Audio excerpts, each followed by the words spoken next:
Bonjour à tous et bienvenue dans cette nouvelle vidéo. Les 3 queens du marketing digital.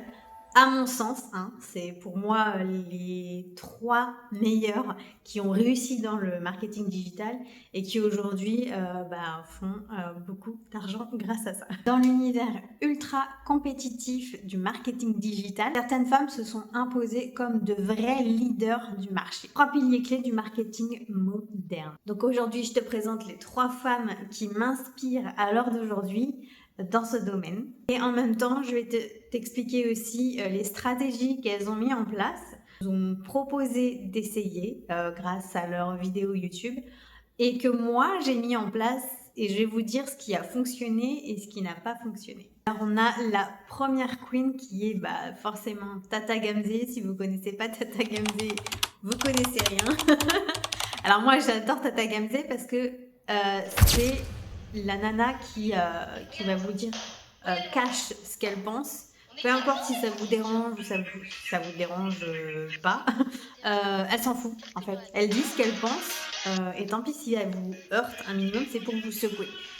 Et moi en fait j'adore ce genre de tempérament parce que moi c'est comme ça en fait que j'aime qu'on me booste. La strate de l'audace crue. Moi j'ai repéré donc dans le travail de Tata Gamze, c'est le marketing d'identité et le storytelling perso. C'est-à-dire qu'elle met beaucoup en avant sa personnalité, son image aussi, et elle a une personnalité assez finalement forte. On aime ou on n'aime pas, mais elle est comme ça. Elle raconte ses galères, ses erreurs, ses échecs. Elle raconte aussi comment elle a réussi, comment elle a fait pour réussir. Elle parle de ses débuts chaotiques. Si vous connaissez pas un petit peu son parcours, elle parle beaucoup de ses débuts, comment elle a fait pour rebondir. En fait, elle crée vraiment une connexion émotionnelle et de l'humanisation, ce qui manque beaucoup chez beaucoup de personnes en réalité sur les réseaux sociaux. Et moi, j'adore ça. En fait, personnellement, j'aime beaucoup l'humain et j'ai ce truc en moi de vouloir que tout le monde réussisse. Alors, grâce à mon expérience, j'ai compris que il y a que peu de personnes qui peuvent réussir et qui veulent réussir, qui ont les capacités de le faire. Parce qu'en général, les gens, ils aiment bien rester dans leur petit confort. C'est juste de la peur, tout simplement. Et moi, je me suis épuisée à vouloir aider des personnes qui, finalement, sont toujours au même stade aujourd'hui.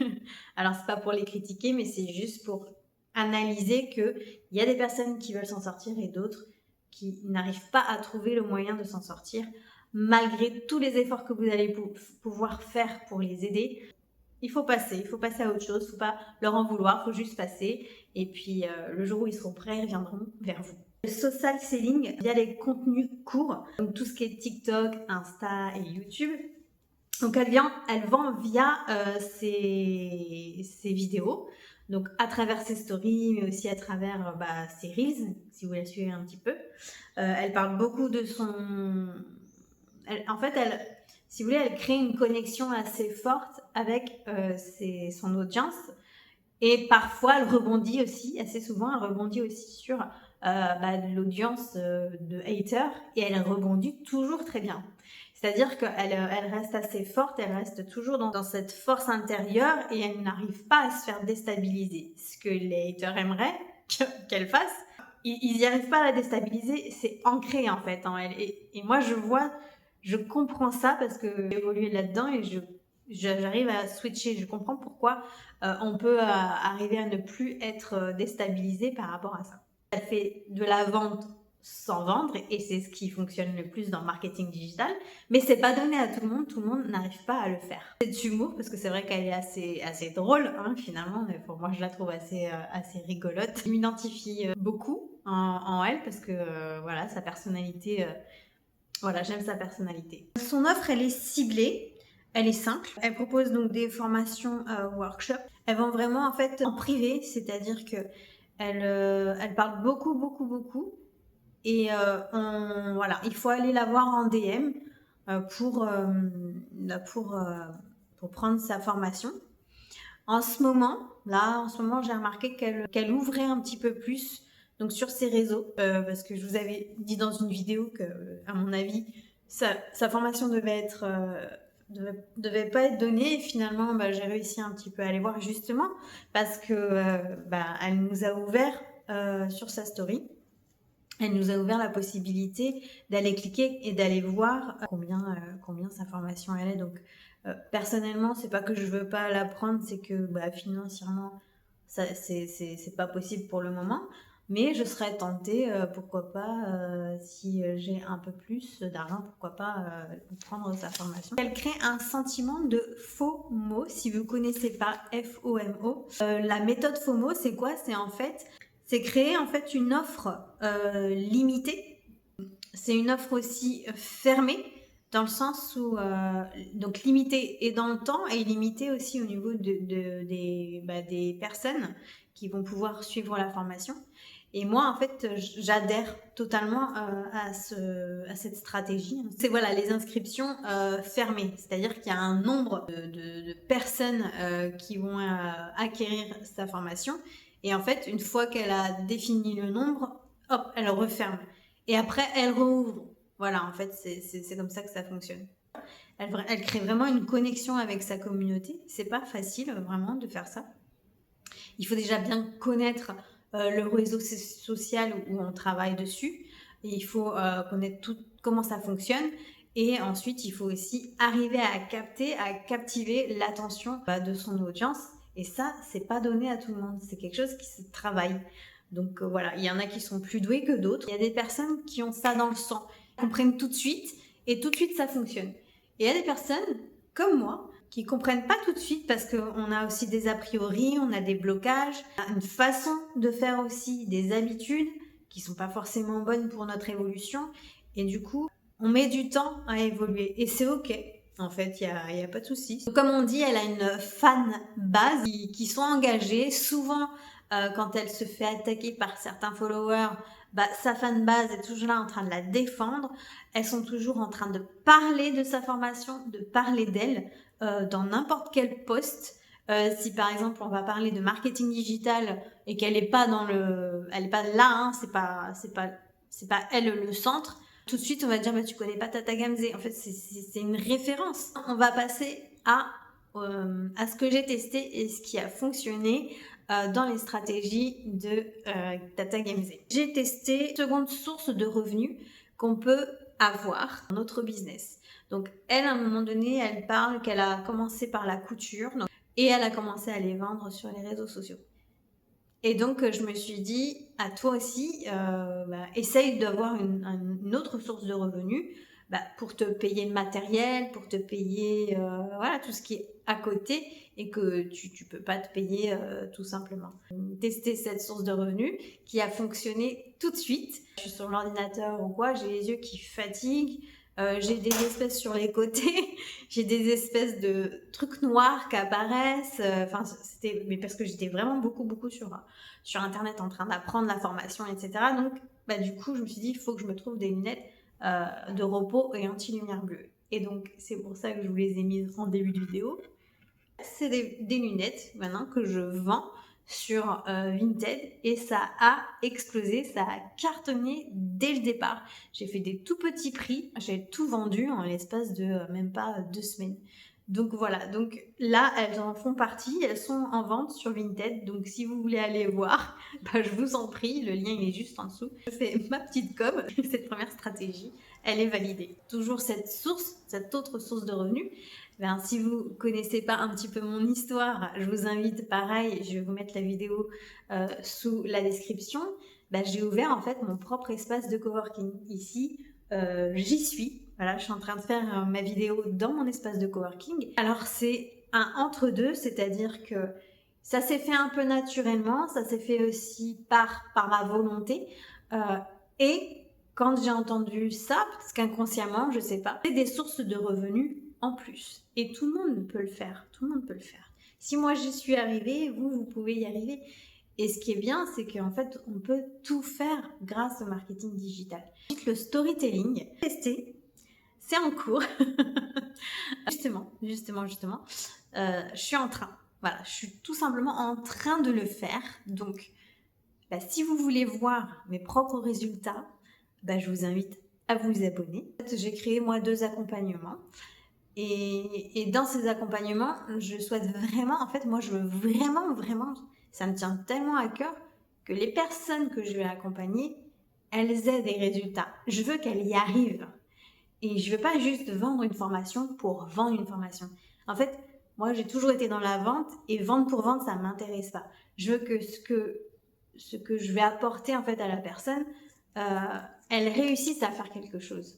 Et je serais tellement en fait fière d'avoir pu accompagner cette personne. C'est ça en fait, c'est ça mon but. Je veux que les personnes réussissent. Donc je mets vraiment l'accent sur mes accompagnements. Donc oui, le FOMO il est très bien pour ça parce qu'en fait je limite, si vous voulez, et dans le temps et par personne pour au mieux accompagner les personnes qui prennent ma formation. La vision que je n'aime pas, et d'ailleurs elles l'ont toutes les trois, je vous le dirai à la fin de cette vidéo, ce que je n'aime pas dans leur vision des choses. Donc ça, je vous le dirai vraiment tout à la fin. Deuxième queen qui est Mathilde Wood. Alors elle est toute récente, vraiment, elle est là depuis pas très longtemps, mais elle s'est imposée en tant que queen du marketing. Et du coup, j'aime beaucoup son énergie. J'aime bien son énergie, et ce que j'ai aimé voir aussi son évolution. Donc on n'a pas vu tout au début parce que moi j'ai pas TikTok. Voilà, j'ai vu son évolution sur Instagram et sur YouTube, où elle s'est fixé vraiment des objectifs et elle a atteint ses objectifs. Et du coup, ça, j'ai beaucoup aimé. Mathilde Wood, c'est la star de la visibilité authentique. Point fort. Donc c'est son identité, c'est sa marque, c'est son identité. Encore elle aussi, c'est une identité visuelle qui fonctionne. Donc voilà, son produit c'est elle, hein. C'est sa formation, mais à travers elle, comme Tata Gamze aussi. Donc elle montre leur personnalité, elle montre qui elles sont. Et c'est comme ça en fait qu'on arrive à bien les distinguer. Elle utilise les réseaux sociaux pour se faire connaître. Donc pareil, elle a TikTok, Instagram et YouTube. Elle arrive à transformer son audience en client potentiel. Elle crée du contenu authentique. Elle est assez directe aussi. Elle n'est pas aussi cash que Tata Gamze, mais je pense que c'est le fait qu'elle soit jeune aussi. Elle montre les coulisses, elle montre comment ça se passe avec aussi les personnes qu'elle emploie. Voilà, elle est vraiment très transparente sur tout en général, même sur son business, sur sa vie un peu perso, mais pas trop. Ce qu'elle arrive à faire, ce qu'elle n'arrive pas à faire. Et ça, moi, j'aime beaucoup. Voilà, moi, j'aime les personnes authentiques. Voilà, tout simplement. Pareil, elle fait la même stratégie que Tata Gamze, c'est-à-dire que elle va... Alors, elle montre un petit peu plus quand même son offre. Et du coup, elle lance toujours son offre. Elle est très intelligente. Et moi, je m'inspire beaucoup. Je vais m'inspirer beaucoup parce que j'ai compris plein de trucs aussi. Il y a des trucs que je faisais pas. Mais je m'inspire beaucoup de ça. C'est que elle fait une vidéo YouTube. Elle a un sujet bien prédéfini. Et grâce à ce sujet, en fait, là, elle va proposer sa formation. Et en fait, c'est pas dans toutes ces vidéos où elle propose sa formation. Parce qu'après, c'est trop. Et elle a raison. Il faut la proposer de temps en temps. Et comme elle fait aussi l'astuce FOMO, et ben du coup, ça ouvre. Donc ça ouvre son espace de formation sur une durée limitée et sur une limite de personnes. Voilà. Et donc cette stratégie, elle est vraiment au top pour lancer son offre. Quand on a une offre unique, hein.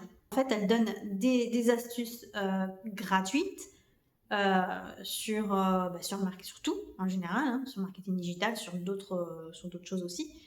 Et dans certaines vidéos, au moment où elle décide de rouvrir en fait les portes de sa formation, eh ben elle nous dit dans sa vidéo. Donc c'est une très bonne stratégie que moi j'ai commencé à mettre en place.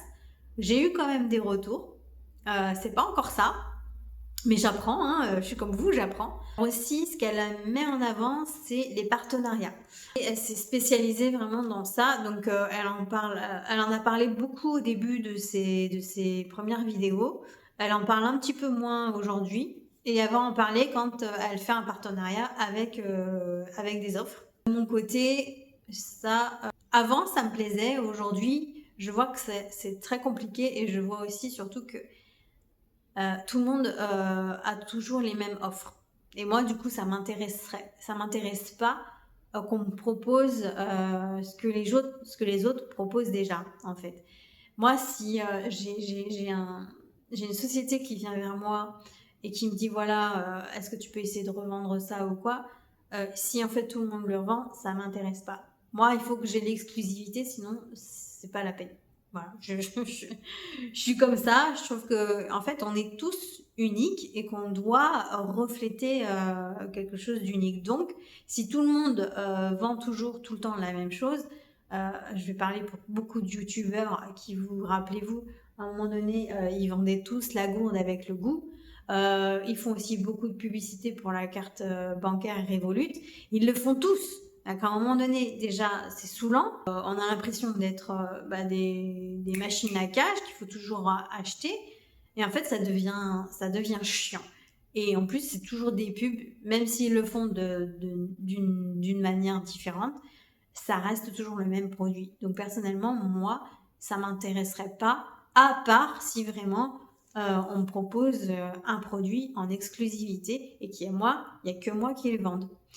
Et en plus, je trouve que ça a beaucoup plus d'impact. Enfin après, c'est mon avis. Ce que j'ai testé maintenant et que je valide par ces stratégies, donc c'est l'affirmation de mon identité, c'est valoriser mon identité. Alors c'est pas encore totalement bien fini. Je me suis inspirée d'elle aussi pour bien comprendre et bien voir comment je peux mettre ma personnalité en avant, ce qui est très difficile, vraiment, franchement, sur les réseaux. Et pour moi, il faut, quoi qu'il en soit, rester soi-même. Sinon, en fait, ça fonctionne pas.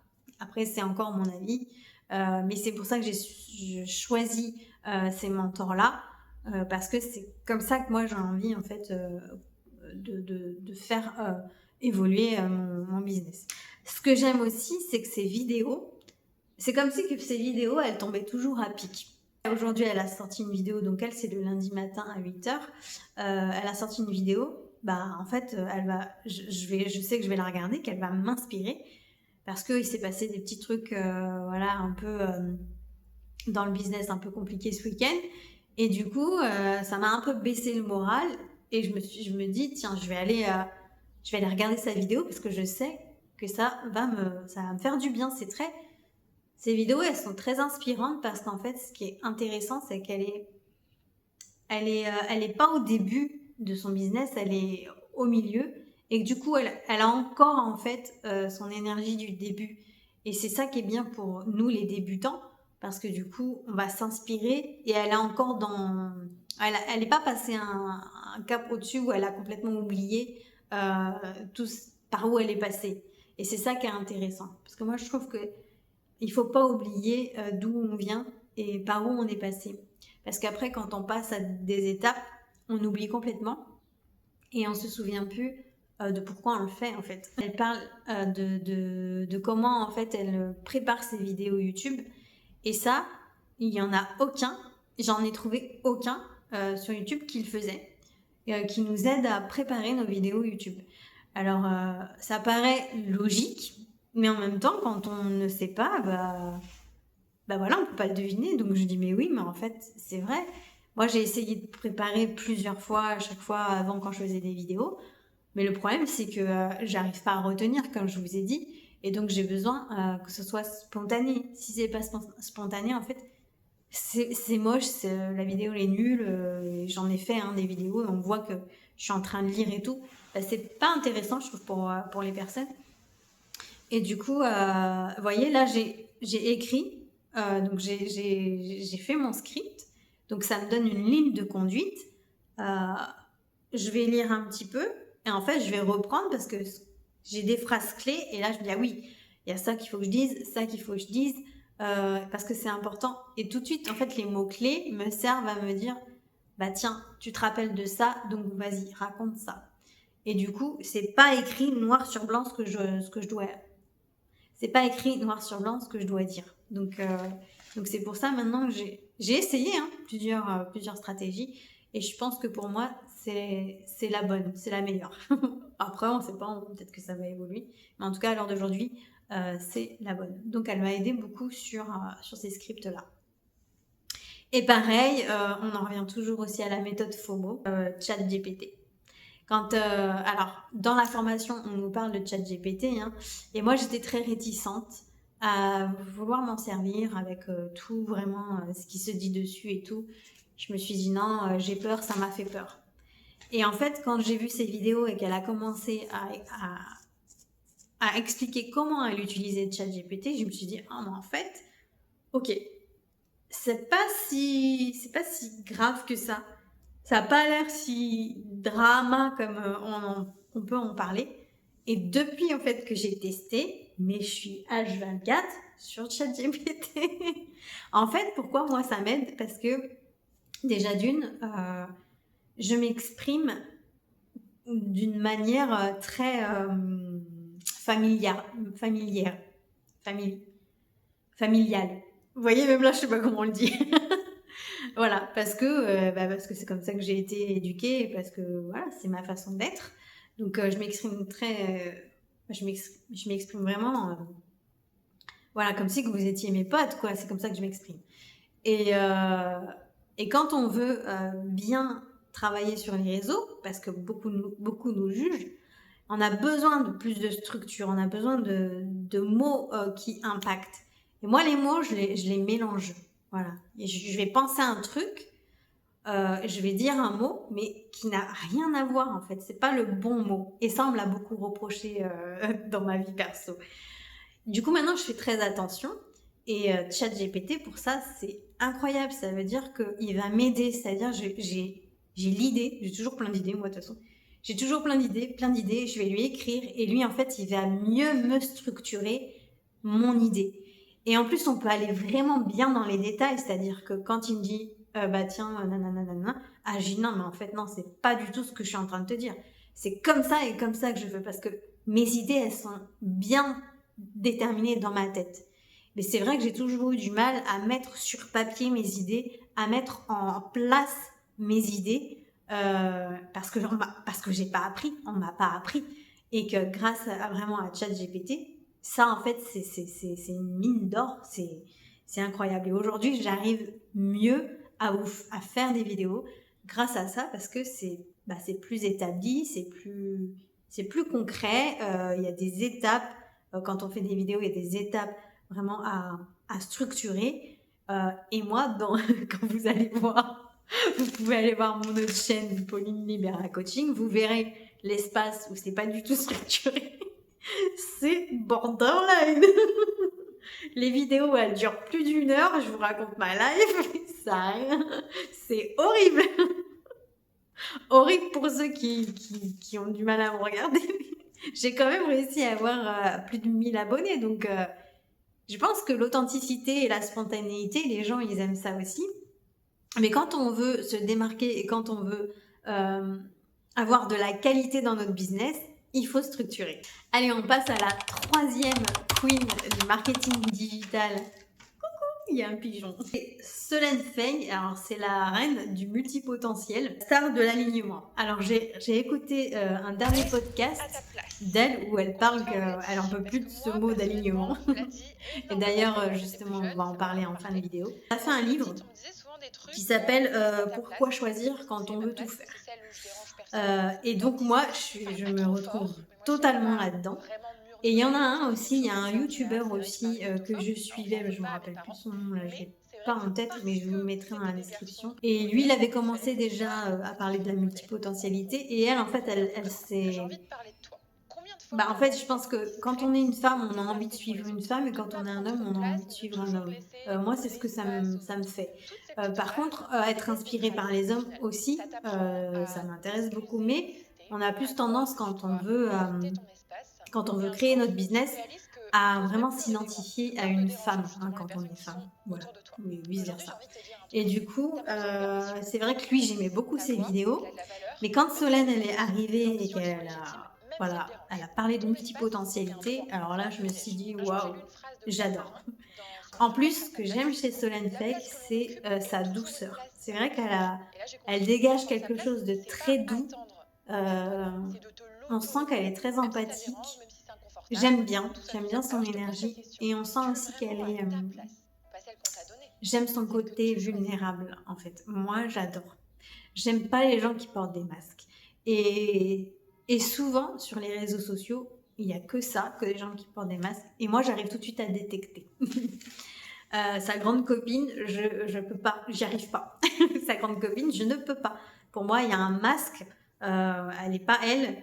Et voilà. Après, ça reste mon avis, je respecte. Hein, mais je pourrais pas la suivre. Personnellement, je ne peux pas suivre ce genre de personnes. Moi, il me faut des personnes authentiques, des personnes cash. Tata Gamze, c'est la pépite du marketing. J'adore. Solène, elle laisse ses personnalités, mais plus dans la douceur, en fait. Donc, ça, c'est une autre approche et c'est aussi une autre façon d'aborder le marketing digital. Hein. Et donc la multipotentialité, forcément, ça me correspond totalement puisque je suis quelqu'un qui a 36 000 idées. J'ai toujours eu 36 000 idées. J'ai voulu toujours faire tout. Et quand on veut tout faire, en fait, à la finale, on fait rien. Parce qu'on est des personnes qui procrastinent tout le temps. On remet toujours au lendemain. Parce qu'en fait, on a tellement d'idées qu'on se dit, ah oui, j'ai ça. Et le lendemain, quand on veut faire ce qu'on a dit, on a oublié. On a oublié cette super idée. Et on savait que c'était une super idée. Mais on l'a oublié. Donc, une astuce que moi, je peux vous partager.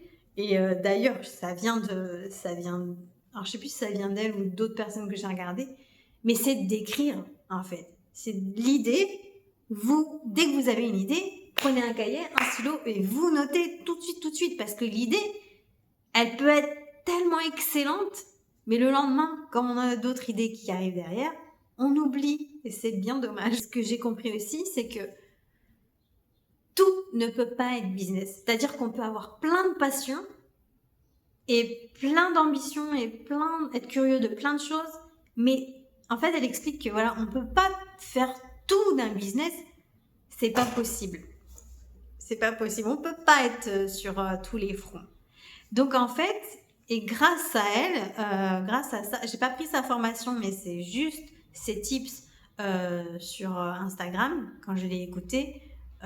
Si j'ai suivi une formation gratuite qu'elle avait fait en ligne, j'ai écouté et en fait ça m'a tout de suite parlé. On est qu'une personne, on n'a que 2 bras, 2 jambes, on peut pas tout faire. Donc il faut prioriser. On va pouvoir tout faire, mais il faut prioriser. C'est-à-dire que si je veux faire de la peinture, si je veux créer des bijoux, si je veux créer ma marque, ok, tu veux tout faire tout ça, ok, mais tu peux pas tout faire en même temps. Donc il faut prioriser. Donc en fait, je me mets un planning en disant voilà, je vais commencer par faire mes bijoux et tac.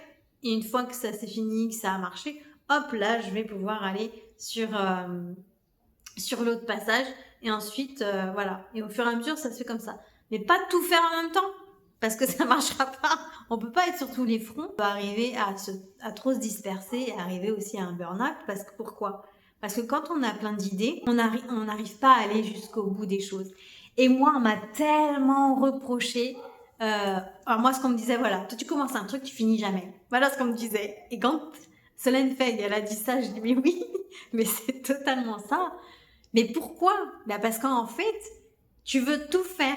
Donc, comme tu veux tout faire, tu veux tout, et c'est tellement une curiosité incroyable que tu vas pas jusqu'au bout parce qu'en fait, tu prends pas le temps d'explorer et de finir en fait la chose, tu vois. T'as déjà fini un truc, que t'es reparti sur autre chose, et hop, t'es encore sur autre chose et encore sur autre chose. Mais c'est vrai que c'est pas possible. Et pour nous, c'est même épuisant et c'est fatigant parce qu'on se dit putain, mais j'y arrive à rien en fait. J'arrive pas à aller jusqu'au bout de mes projets. C'est vrai, ils ont raison. Moi, je me le suis dit plusieurs fois.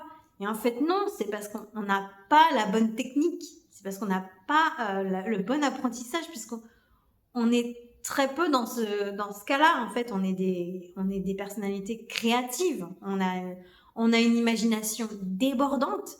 Et du coup, il faut canaliser tout ça. Ouais, c'est une question de se canaliser et de prioriser. Et ensuite, après, vous allez voir que c'est possible. La preuve, c'est que j'ai réussi à aller jusqu'au bout de certains business. Et parfois même, quand je commence quelque chose et que j'y vais à fond parce que je suis comme ça. Moi, quand je fais un truc, en fait, je sais pas le faire à moitié. C'est-à-dire, je fonce tout de suite, je fais tout, j'essaye de tout comprendre. Des fois, c'est mal fait, c'est bâclé, c'est vrai. Je bâcle souvent parce que je veux aller vite, parce que je veux que le truc il marche. Mais en fait, ça m'a vraiment desservi. Et je l'ai compris grâce à la formation que j'ai faite.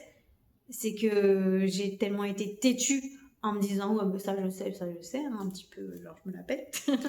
Non, en fait, tu sais pas, puisque t'as jamais été là-dedans. C'est juste ma manière en fait de fonctionner qui fait que ça m'a retardée. Et c'est là que j'ai compris qu'en fait, je me mets moi-même mes bâtons dans mes roues toute seule en fait. Hein. Donc, il faut être patient. Il faut continuer à être déterminé, mais il faut être plus cadré. Voilà. Et aujourd'hui, ben, même si j'ai fait plusieurs business et tout, ça s'est arrêté, ça c'est fini, je regrette en aucun cas parce que j'ai appris tellement de choses. Et pour moi, je pense que notre apprentissage, en fait, il nous sert pour plus tard, à un moment donné. Ce qu'on a fait quand on était jeune, quoi qu'il arrive, à un moment donné, ça va nous servir pour plus tard. C'est pas pour rien qu'on fait les choses. Vraiment, c'est pas pour rien.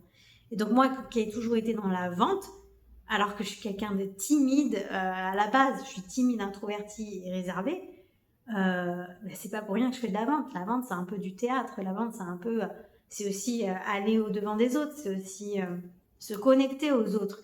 Et moi, j'aimais ce partage avec les autres, malgré que j'étais timide. Et en fait, grâce à mon évolution, grâce à mes jobs que j'ai fait aussi du social, parce que j'ai beaucoup d'empathie et j'aime le partage, j'aime les gens. Et en même temps, j'ai toujours aimé conseiller, j'ai toujours été dans le conseil. Voilà, j'ai toujours aimé donner des astuces et je le fais vraiment spontanément, c'est même pas calculé, je le fais comme ça parce que, ah ouais, tu sais, je m'achète un parfum, ah mais il sent bon ton parfum, ah bah ouais, mais il vient de là et tout, voilà, moi je suis quelqu'un comme ça. J'adore donner mes astuces quand elles fonctionnent, quoi. Parfois, on se lance dans un truc, on a fait le tour, parce qu'on est tellement curieux, on a compris comment ça marchait, on a fait le tour, et après ça nous intéresse plus.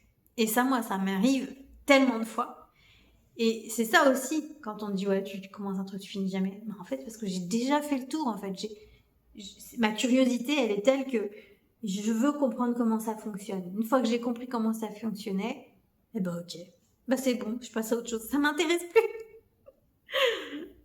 Et ça, j'y suis pour rien. Ma personnalité, elle est comme ça. Donc, je passe à autre chose. Je next. Voilà, il y a les gens dans ma vie, ils passent, ils rentrent et ils sortent. Ils passent et ils sortent. Et c'est ok. En fait, il y a pas de jugement. C'est pas que j'aime pas. C'est pas que... Non, c'est que je pense qu'on a fait ce qu'on avait à faire et maintenant, bah, chacun sa vie, quoi. J'ai du mal à garder les personnes dans ma vie. Puis c'est comme ça. Et pareil, elle va montrer ses histoires personnelles, ses échecs. Voilà, elle est très authentique, très transparente. Et voilà, je pense que on aime ça en fait, nous. Donc ça en fait partie. Ces trois filles en fait, c'est vraiment leur force, leur storytelling, leurs échecs, leur transparence. Donc je vous ai donné ces stratégies que j'ai mis en place et qui ont fonctionné aujourd'hui. Ce qu'elles ont toutes les trois en commun, que je ne valide pas, la vision des choses. Et ça, c'est parce que c'est quelque chose qui m'est arrivé personnellement et que j'en ai subi les conséquences, c'est la visualisation. Tout ce qui est visualisation, tout ce qui est loi d'attraction, donc tout ça c'est du dev perso. Hein. Quand j'ai été dans le dev perso, que j'ai ouvert mon cabinet de dev perso, vraiment à fond là-dedans. Et en fait, quand vous chutez, quand vous avez cet échec, la loi de l'attraction, elle vous fait culpabiliser. Parce que vous n'avez pas réussi. Et donc, vous vous sentez responsable de ce que vous n'avez pas réussi à faire. Puisqu'on nous dit, il faut que tu visualises, que ce sont les énergies, etc., etc., etc. Non, je suis vraiment pas d'accord parce que pour moi, il y a quand même des bons moments. Quand c'est pas son moment, c'est pas son moment. Oui, il peut y avoir une grande énergie, je crois en l'énergie, hein, mais il peut y avoir une grande énergie, justement après, voilà, ça part de croyances, et là, on part sur autre chose. Je pense que quand on est prêt à faire quelque chose, tout en fait vient se mettre en fonction pour que tout se passe bien. Mais quand on n'est pas prêt, en fait, ça viendra pas, tout simplement, juste parce qu'on n'est pas prêt. Donc oui, je pense qu'il y a les bons moments pour pouvoir passer à l'action. Et en même temps, il y a aussi de se dire, attends, est-ce que c'est le moment ou pas le moment? Fais comme tu as envie. Et plus tu feras comme tu as envie, et moins tu te poseras de questions. Et par contre, il y a quand même des bons moments où il faut saisir certaines opportunités. Voilà. Pour moi, c'est ça. Et c'est pas une question de loi d'attraction, c'est pas une question de visualisation. C'est une question que j'ai mes choix, j'ai mes actions, et c'est à moi de faire les choses. Et que si par exemple, j'ai beau visualiser, j'ai beau écrire ce que j'ai envie, si je veux mon prince charmant et que mon prince charmant ne vient pas, qu'est-ce qui se passe? Je me dis, en fait, moi, moi, j'y arrive pas. Moi, les énergies, elles veulent pas de moi. Je suis qu'une bonne à rien puisque j'arrive pas à visualiser. En fait, ça nous met dans une culpabilité, une frustration énorme. Et pour moi, c'est pas bon du tout, surtout dans notre business.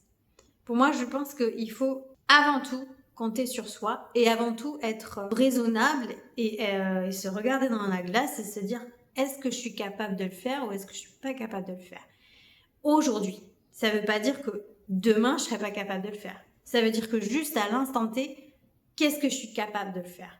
Et c'est pas les énergies qui vont faire que je vais le faire. C'est parce que je me mets en action. Parce que c'est moi qui ai décidé de faire. Donc je vais le faire. Tu vois? Et donc cette visualisation, pour moi, c'est pas possible. Maintenant, ce que je comprends, parce que c'est une autre croyance, moi je suis croyante, hein, je crois en Dieu. Maintenant, ce que j'ai compris, parce que du coup, j'ai eu cette croyance-là hein, de visualisation, qui est du dev perso et qui est de l'occulte, clairement, hein, c'est de l'ésotérisme. Quand vous avez en fait pour moi, la vraie version, c'est-à-dire, c'est ça. C'est mets-toi en action, et plus tu vas te mettre en action, plus tu auras de résultats. Et plus tu auras de résultats, et plus en fait, la vie va te donner. Parce que tu t'es levé, parce que tu as bougé tes fesses, et que c'est comme si que la vie te donnait une récompense, tu vois. Donc c'est une autre manière de voir les choses.